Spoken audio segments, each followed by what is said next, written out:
सामने उपस्थित कविगण, कवित्रियां, अन्य महानुभाव भाई और बहनों, स्वामी जी मेरे से पहले बोलना चाहते थे, लेकिन हमारे देश में तो संत ही सर्वोपरि होता है, इसलिए मैंने आग्रह करके इनसे पहले 2 शब्द बोलने का समय लिया है। मैं 2020 में राज्यसभा में आया।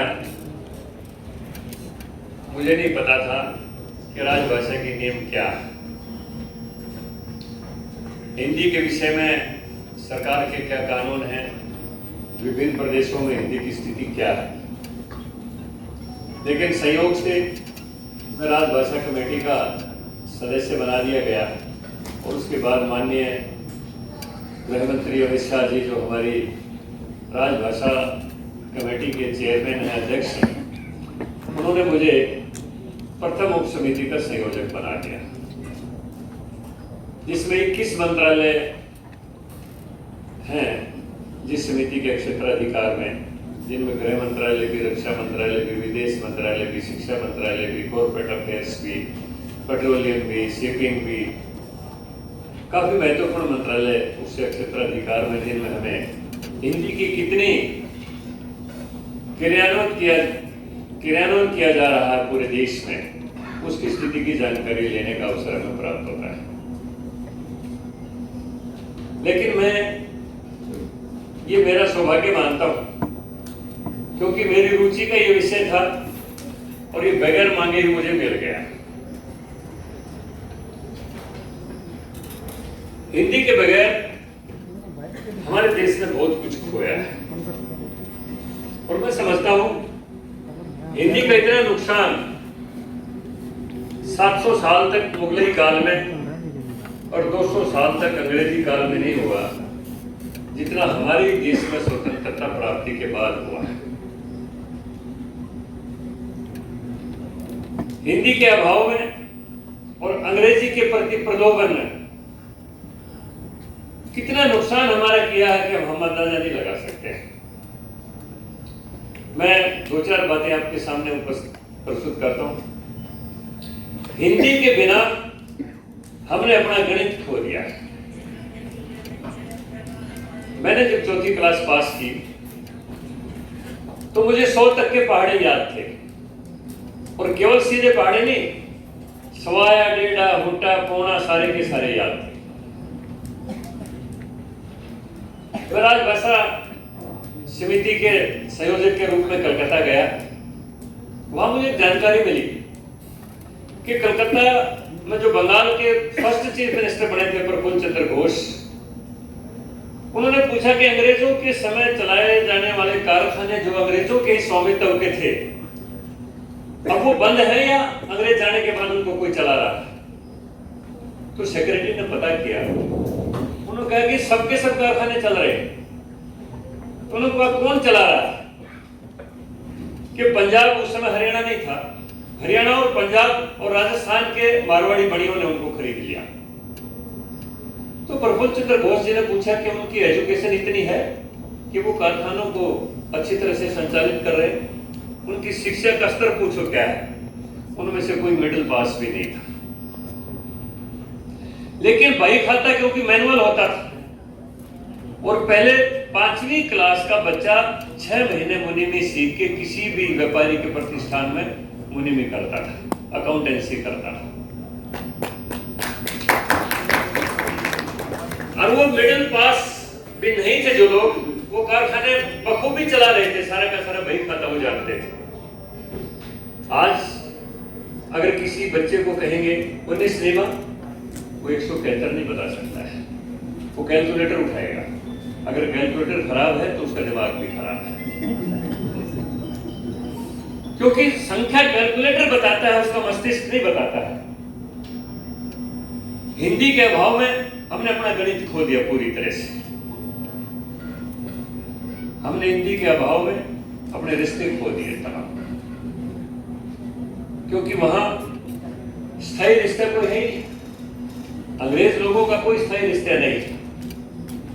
हमारे यहाँ हमारी धर्म पत्नी है, तो पत्नी की माँ हमारी सास है, जिसकी सांसों में सांस मिलकर चलती है, जो अपने दामाद को बेटी से भी ज्यादा प्यार करती है।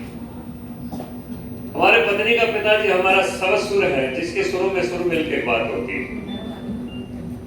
हमारे पत्नी का भाई हमारा शह आला है, शाला है, जिसके घर में निसंकोच निवास किया जा सकता है। और हमारा मामा वो डबल माँ है, वो माँ से भी हमें ज्यादा प्यार करता है, इसलिए माँ और माँ दो शब्द। लेकिन वहां स्थायी पत्नी भी नहीं। ये मेरी पहली बीबी का दूसरा बेटा है, मेरी चौथी बीबी का तीसरा बेटा है, ये मेरी तीसरी बीबी का पांचवा बेटा। बताइए स्थायी पत्नी कौन सी होगी? इसलिए वह धर्म पत्नी होती ही नहीं। इसलिए उन्होंने उर्दू से एक शब्द उठाया, द वाइफ, उसका टी साइलेंट, उसको वाइफ कहते हैं, क्योंकि धर्म पत्नी तो है ही नहीं। पता नहीं कितनी पत्नियां बदलती हैं, फिर धर्म पत्नी किसको मानेगी? कितने साले बदलते हैं, कितने ससुर बदलते हैं। इसलिए उन्होंने शब्दों का इजाद किया कि ये मेरा पत्नी का बाप है, मेरा फादर इन लॉ है। कानूनन है, लेकिन वैसे तो मेरा कुछ नहीं लगता है।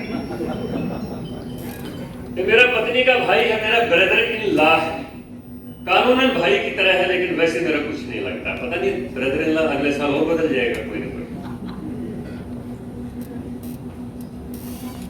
रिश्तों को हमने खो दिया है, क्योंकि वहां ताऊ, मामा, चाचा, फूफा कोई होता ही नहीं है, सबके सब अंकल है। कोई ताई, मामी, चाची, बुआ कोई होती नहीं, सारी की सारी आंटी है। इसलिए हिंदी के अभाव में हमने सारे रिश्तों को भी बर्बाद कर दिया, रिश्ते भी हमारे गुम हो गए। आज के बच्चों को नहीं पता, तो जो भी सामने आएगा, अंकल जी नमस्ते, उसको नहीं पता तेरा फूफा है या मामा है या ताऊ है या चाचा है, वो अंकल जी बोलेगा। हिंदी के अभाव में हमारे रिश्ते समाप्त हो गए। उनके पास कोई शब्द नहीं, हमारे पास लाखों शब्द है हिंदी में, लेकिन अंग्रेजी भाषा कितनी संकुचित है। हमारे पास शब्द है नर, नारी, आदमी, औरत, स्त्री, पुरुष, 6 शब्द हो गए ना। वहां क्या है? वो मैन के बाद अटक गए कि मैन तो आदमी को कह दिया, औरत को क्या कहे? उन्होंने कहा वोम में गर्भाशय वाला व्यक्ति, बी साइलेंट। दूसरा शब्द उनको नहीं मिला है। इसलिए मैं कहता हूं, अगर कोई हिंदू होते हुए अपने धर्म पत्नी को वाइफ कहता है तो वो गाली देता है उसको।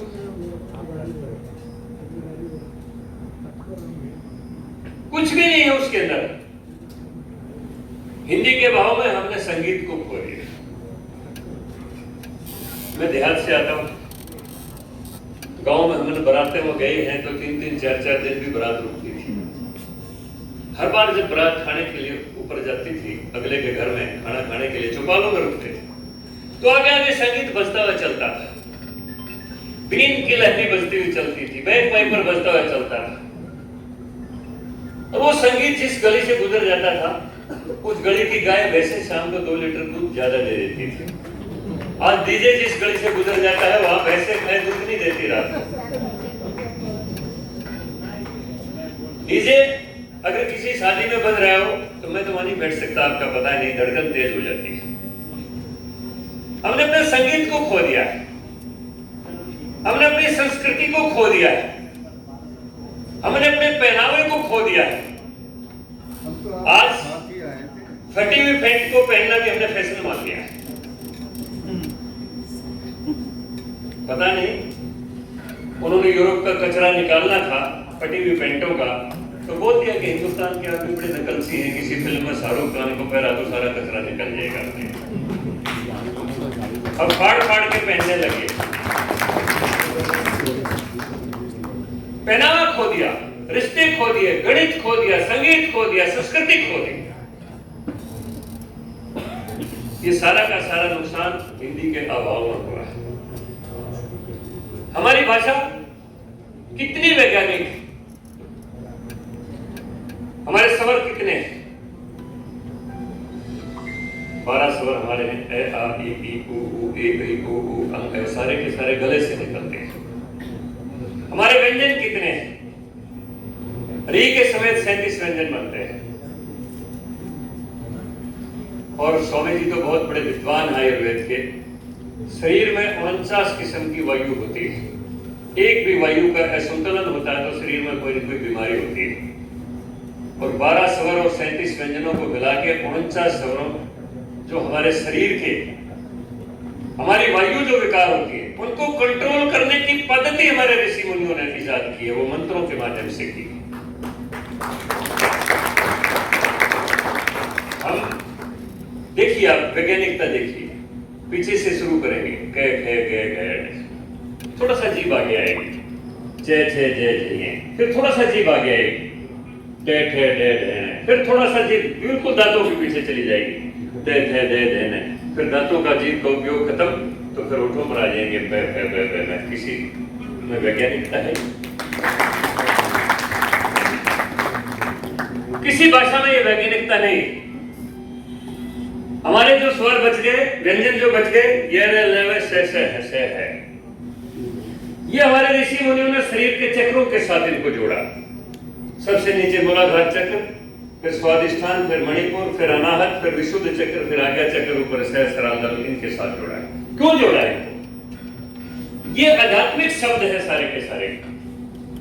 जब कोई बच्चा पैदा होता है तो भगवान के घर से आता है। आपने देखा होगा, आप किसी बच्चे को पूछेंगे ये चीज तेरी है, वो क्या कहेगा? मेरी है। वो रे को ले भी कहेगा। किसी बच्चे से पूछेंगे ये चीज तेरी है? हाँ मेरी है। वो रे को ये भी बोलेगा। इन शब्दों की प्रकृति एक है, इसलिए हमारे ऋषि मुनि ने इनको शरीर के चक्रों के साथ जोड़ के और मंत्रों का इजाद किया। अमेरिका के साइंटिस्टों ने इस बात को स्वीकार कर लिया कि भारतीय ऋषियों ने जो वेद मंत्रों का जो आविष्कार किया है वो वायुमंडल में तरंगे संप्रेषण करने का एक माध्यम है। और गायत्री मंत्र के उच्चारण से वायुमंडल में 1,10,000 गुना सकारात्मक तरंगे पैदा होती है। ये अमेरिका के साइंटिस्ट ने मान लिया। लेकिन हमारे देश में अगर हम किसी बात को कहें ये तो सांप्रदायिकता है, ये तो धर्म निरपेक्षता के ऊपर चोट है। हम सांप्रदायिकता, धर्मनिरपेक्षता के इतने शिकार हो गए, भयभीत हो गए। अपने देश की संस्कृति में वंदे मातरम कहना भी हमारे देश में एक सांप्रदायिकता बन गया। इसलिए आज बहुत बड़े परिवर्तन की जरूरत है, जिसके अभाव में हिंदुस्तान बहुत नीचे चला गया। उसको पुनः उसकी जागरण की जरूरत है। इसलिए नई जो भाषा नीति जो भारत सरकार ने बनाई, उसमें प्रारंभिक काल में बच्चे की प्राथमिक जो भाषा है, तो जो शिक्षा है, वो उसकी मातृभाषा में होने के लिए उसको संकल्प लिया गया है। क्यों? ये विज्ञान मानता है, ये मनोविज्ञान इस बात को मानता है कि बच्चे का मानसिक प्रारंभिक जो विकास होगा वो उस भाषा में होगा जो उसके मां की गर्भाकालीन भाषा होगी। भारत यही तो कहता है कि अर्जुन ने मां के गर्भ में ही चक्रव्यूह को तोड़ना सीख लिया था। अभिमन्यु ने मां के गर्भ में चक्रव्यूह को तोड़ना सीख लिया था। तो ये मां की जो मातृभाषा होती है, जिसको मातृभाषा बोलते हैं, उसी भाषा में बच्चे का मानसिक विकास होता है। अगर हम घर में कोई हमारी मातृभाषा अंग्रेजी नहीं, हमारा बाप अंग्रेजी नहीं बोलता, माँ अंग्रेजी नहीं जानती और बच्चे को अंग्रेजी स्कूल में डाले नहीं, फिर वो बच्चा क्या पढ़ेगा? उसको कहीं 2 का पहाड़ा सुना नहीं सुना सकता हो, उसको कहीं 2 की टेबल सुना दे, फिर वो बोलेगा 2 × 2 2 2 4 2 3 6। ना वो हिंदू, ना मुसलमान, ना ईसाई, ना कुछ। उसका बेड़ा गर्क कर दिया हमने, उसका मानसिक विकास रोक दिया।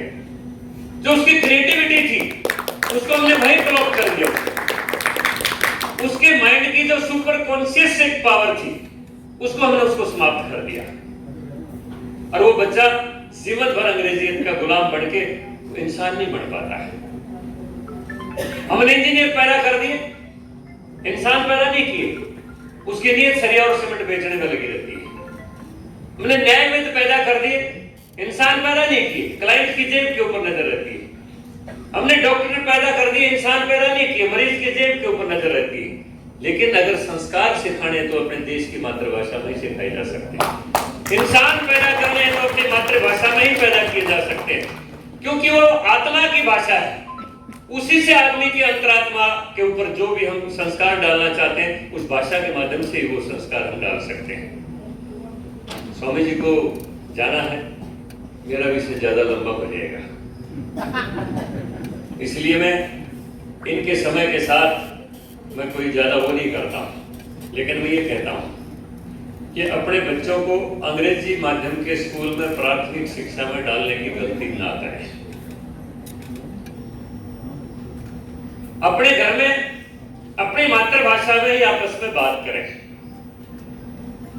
और चाहे एक श्लोक गीता का रोजाना अपने घर में उच्चारण करें, रोजाना जरूर करें। और अगर जिस घर में रोजाना गायत्री मंत्र के 24 अक्षरों 24 उच्चारणों के साथ अगर 24 आहुति भी डल जाएंगी हवन में, उस घर में ना कभी बीमारी आएगी, ना द्वेष पैदा होगा, ना कोई अकाल मृत्यु का शिकार होगा। ये स्वामी जी भी गारंटी दे देंगे। मैं अपने निजी अनुभव की एक बात बताता हूं, फिर मैं अपना बात को खत्म करूंगा, वरना बहुत लंबी हो जाएगी। 14 घंटे का लॉकडाउन लगा शुरू में, तो हमने सोचा घर में कि 14 घंटे कैसे बिताएंगे। तो हमने घर में बैठ के निर्णय लिया कि हम 14 घंटे यज्ञ करेंगे। मेरी धर्मपत्नी को धुएं की एलर्जी थी आंखों में, क्योंकि वो पॉलिटिकल आदमी 50-50 आदमियों के चूल्हे के ऊपर रोटी पड़ जाती, रोटी पोनी पड़ जाती, पकानी पड़ जाती, तो धुएं की एलर्जी होगी। मैंने बहुत दिखाया डॉक्टरों को, चंडीगढ़ में चेयरमैन रहा 4 साल तक पीजीआई में, और कहने लगे जागड़ा साहब और कोई इलाज नहीं है, इनको धुएं से दूर रखो, इनको एलर्जी होगी। हमने उनका चूल्हे का काम छुड़वा दिया। लेकिन 14 घंटे हमने घर में यज्ञ किया। 10 लीटर गाय का घी, 10 किलो सामग्री में शांतिकुंज हरिद्वार से पहले ला के रखता हूँ, रोजाना यज्ञ चलता है हमारे घर में। और समिधा वगैरह इकट्ठी करके हमने सुबह 7 बजे 9 बजे से लेकर शाम को 7 बजे तक 14 घंटे हमने 7 से 9 तक यज्ञ किया। और मेरी धर्मपत्नी वहीं पर बैठी रही धुएं के अंदर महामृत्युंजय मंत्र और गायत्री मंत्र के साथ, और मेरी धर्मपत्नी की आंखें ठीक हुई, उसके एलर्जी भी ठीक हुई। यज्ञ का प्रभाव आज हम जिस प्रदूषण की चपेट में है, वो हमारे संस्कारों की देन है। हम दिवाली वाले दिन घी अपने चारद्वारी के ऊपर, मकान के ऊपर घी के या तेल के दिए जलाते थे, तो 3 महीने के लिए वायुमंडल शुद्ध हो जाता था। लेकिन आज दिवाली के दिन हम पटाखे बजाते हैं तो 3 महीने तक सांस लेना दूभर हो जाता है। अब ये कौन करता है? ये सरकार नहीं करती, ये हम ही लोग करते हैं। तो जिन चीजों का उत्तरदायित्व हम पर है, जिनका निदान करना हमारे बस में है, वो हमें कर लेना चाहिए। जो सरकार के लिए तो पानी मांग लो, बिजली मांग लो, और कुछ रोड मांग लो, इंफ्रास्ट्रक्चर मांग लो, लेकिन डीजे बजाना तो सरकार आपको नहीं मजबूर करती है। मत बजाओ अपने घर में। इसलिए मैं कहता हूं कि अपने रिश्तों को कायम रखना है, संस्कृति को कायम रखना है, अपने गणित को जिंदा रखना है, अपने भाषा को जिंदा रखना है, अपने भाषण को जिंदा रखना है, अपनी ड्रेस को जिंदा रखना है, अपने नाट्य को, संगीत को जिंदा रखना है। ये तो साउथ का मैं धन्यवाद करता हूँ। आज वहाँ प्राइमरी क्लास की बच्चियों को भी कथक और भरतनाट्यम वगैरह सिखाया जाता है। यहाँ तो सत्यानाश हो गया एनसीआर रीजन में, तो यहाँ तो संस्कार के नाम की कोई चीज ही नहीं रही। लड़कियों की तरफ आदमी नजर उठा के देख नहीं सकता, उनके पहनावा ऐसा होता है कि आदमी को खुद आंख नीची करनी पड़ती है। इसलिए अपनी संस्कृति को जिंदा रखना है तो आपको ज्यादा फॉरवर्ड होने की जरूरत नहीं है, थोड़ा सा बैकवर्ड हो जाइए, पीछे लौट जाइए। आपका बहुत बहुत धन्यवाद।